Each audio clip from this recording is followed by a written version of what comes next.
Credits for you quickly as we look for our Simpsons story. Yes. 3 of Rolling Stone's top 150 Simpsons episodes you were a part of writing.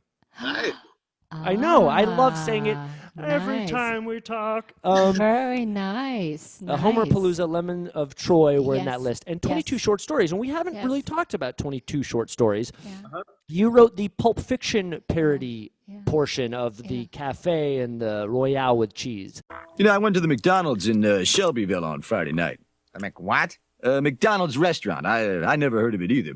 Right. Tell me about writing that portion, Yeah. and then I'm just curious if you've ever interacted with any Pulp Fiction stars that have either noticed your work or you just felt like, I wrote something that was about your work. Yeah. Well, it's funny you should ask this about ever meeting a Pulp Fiction star. You know, I met Amanda Plummer in a bar once, and this was while I was working on The Simpsons. At the time, I used to walk around with a handheld tape recorder, and I was constantly recording like little bits and ideas and observations in this weird, you know, neurotic way. And I was at the Kibitz Room on Fairfax in West Hollywood. It was a bar connected with Cantor's Deli. And I was in there, you know, making my little notes. And Amanda Plummer was also at the bar. And she saw me, and she was a little paranoid, like, are you a journalist recording stuff? So I introduced myself to her.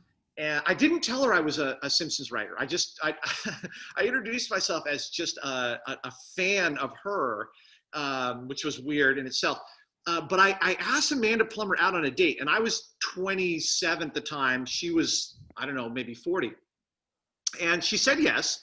We went to good for you. Good, Yeah, good.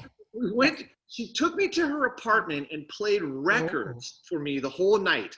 As you know, struck 27-year-old, and told me her whole life story. She said that she had been so poor and malnourished growing up that her teeth had fallen out. I remember that.